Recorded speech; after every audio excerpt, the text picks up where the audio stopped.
Hello everyone. अभी हाल ही में एक न्यूज आई है जिसके कारण ये घटना तो हुई है इथियोपिया में, मतलब अफ्रीकी कॉन्टिनेंट में, लेकिन इसका प्रभाव भारत की तरफ भी दिख रहा है। क्योंकि अभी हमने ये देखा है कि इथियोपिया में एक ज्वालामुखी था, वोल्केनो था, Hayli Gubbi. Hayli Gubbi volcano में विस्फोट हुआ है जिसके कारण उसका प्रभाव भारत में भी दिख रहा है। तो देखते हैं ये हैली गुब्बी वोल्केनो है क्या। तो इथियोपिया एक अफ्रीकी कॉन्टिनेंट का देश है जिसमें अभी 12,000 साल बाद विस्फोट देखने को मिला है। और ये विस्फोट इतना बड़ा था कि इससे जो राख या धुआं बाहर निकला, उस आकाश में बादल सा छा गया पूरी तरह। तो हैली गुब्बी जो ये वोल्केनो है, वोल्केनो क्या होते हैं? वोल्केनो वो होते हैं, वोल्केनो तीन प्रकार के होते हैं। एक होते हैं एक्टिव, दूसरा डोरमेंट एंड तीसरा एक्सटेंट। तो ये माना जा रहा था लॉन्ग डोरमेंट वोल्केनो का एग्जाम्पल।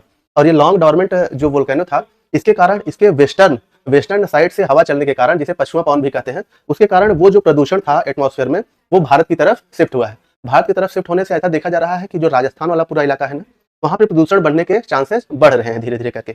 इसलिए हैली गुब्बी वोल्केनो इरप्शन जो है थोड़ा सा इंपॉर्टेंट हो जाता है। वोल्केनो की घटना जब हम देखते हैं तो वोल्केनो में नीचे जो होता है वो होता है मैग्मा। मैग्मा पिघल के एक निश्चित तापमान पे पिघलता है। पिघल के जब ये ऊपर सतह पे आता है तो इसे बोलते हैं लावा। तो ये लावा ऊपर आके फैल जाता है। लावा भी कई प्रकार के होते हैं, एसिडिक हो सकते हैं, बेसिक हो सकते हैं। तो आसानी से ये फैलते हैं। और ऊपर वाला भाग जहां से ये मुख होता है इसका, जहां से फटता है ये छोटा पार्ट जब रहता है तो इसे, जब ये बड़ा पार्ट हो जाता है तो काल्डेरा बोलते हैं। ठीक है, तो बड़े पार्ट में अगर काल्डेरा में पानी भर जाता है तो काल्डेरा लेक भी बोलते हैं। तो ये था हैली गुब्बी वोल्केनो इरप्शन जो कि इथियोपिया में हुआ है। बड़ा इंपॉर्टेंट है ये। धन्यवाद।